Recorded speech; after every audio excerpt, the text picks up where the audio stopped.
Yo, it's Chuck from InternetSmarks here to bring you another 300-second segment. Today I'll be talking to you about NXT. We started the show off the return of Hideo Itami. It's great to see him back, sporting a nasty surgical scar. Nasty, nasty, nasty. Don't look at it if you're scrimmage. He had a match with Sean Maluda. Sean Maluda is one of those NXT, one of those CWC guys, which I'm actually watching right now. Let me mute my TV. He's one of the CWC guys that is getting an opportunity to wrestle in NXT, even though they lost in the first round, which is, NXT's losing a lot of guys, and they're probably gonna lose more because that's basically what happens in NXT. So they need all the guys they can get. So it's great to see that they're giving these guys some opportunities to shine. Itami, of course, won, but it was a good match. It was great to see Itami back. It was good to see Sean Maluda in NXT. It was all around. It's a good match. Made both of the guys look good. Gave Itami a good tune-up to get back in rhythm and get him back on TV. We had a video package looking at Authors of Pain beating the snot out of American Alpha.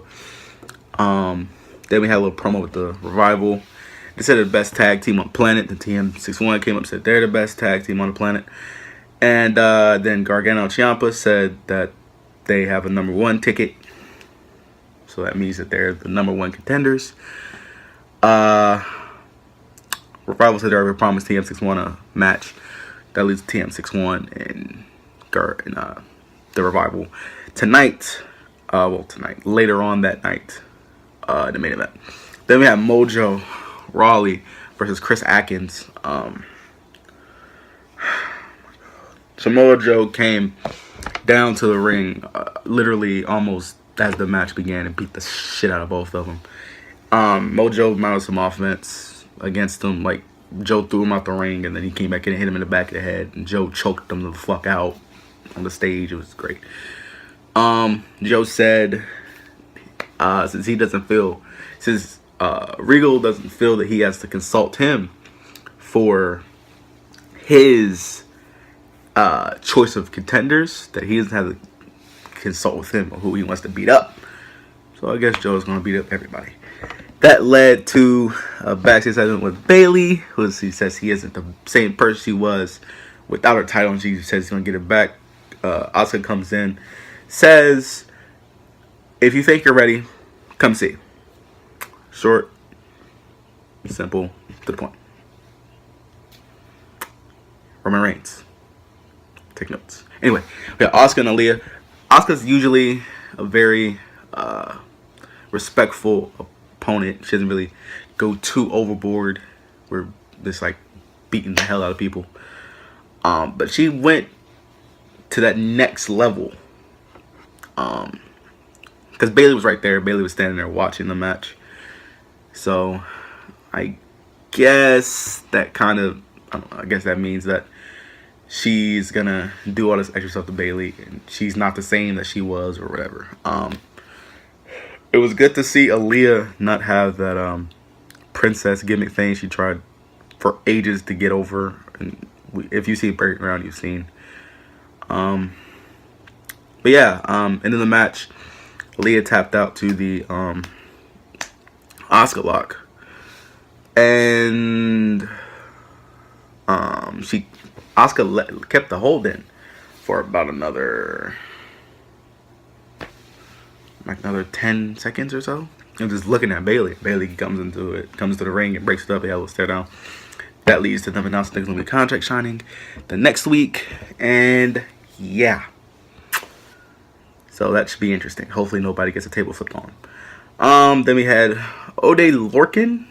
Had that same promo has been shown for weeks with him for the last month after getting beaten Ty Dillinger.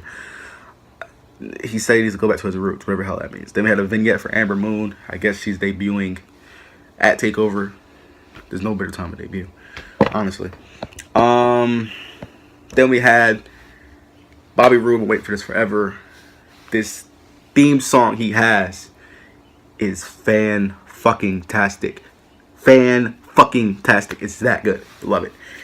He played up to the crowd, said, "We are NXT, and you are NXT," and then turned it right around on him and says, This arena will soon not be filled with you losers wearing oversized t-shirts and ripped jeans and your stupid hats, and will soon be filled with businessmen, and that nobody's more glorious than him, and that this is a new NXT. And yeah, I want to see him and Aries team up eventually. That's gold to me. Dirty Heels, it's great, and hopefully we see it in NXT or the main roster. Closing the show, we had TM61 versus The Revival. The Revival, one of my favorite tag teams in WWE, one of my favorite tag teams across the world. They're different than the usual. Same thing with American Alpha. They're different because usually you have all these high flying spots and all these indie tag teams. They're always just so like high flying and so quick and shit. But they're real, true wrestling ability wrestlers. TM61 also is a very good tag team. I like TM61 a lot. I haven't seen much of TM61 before NXT, but what I've seen in NXT, I like a lot. Revival, of course, won. I'm even saying in a little accent like they. So the Revival won, of course. Why would the tag team champions lose?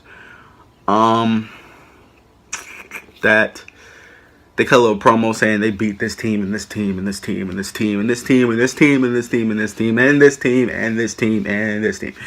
And Gargano and Ciampa came out and said, y'all haven't beat us. Cut a little funny promo, made a couple jokes. And Revival grabbed the mic and says, if comedy, I should probably clear some memory on my phone. Anyway, the Revival says, if comedy hour is over, top guy's out. Basically what they said. Didn't say much else. They turn around, try to sneak Ciampa and Gargano. They get the better of them. They hit some moves on them. They do like some dual super kick shit. It's just crazy. Gargano super kick is beautiful. And that leads to one of them pinning. I think it was Gargano was pinned him in the ring, and Ciampa counts to 3 in the middle of the ring, getting the tag titles up. Hey, you know, maybe that scene. Hey, they're showing they can do it, and I want to see the Revival on the main roster. Maybe I might be not. Maybe a lot of people don't think that they're ready. I think that they should be on the main roster. I like to see them on SmackDown. AJ Styles do like another sort of 3-man club on SmackDown, and hopefully we get Finn and Gallows and Anderson on Raw. But that's not for NXT. But Ciampa and Gargano for tag team championships, that'd be great.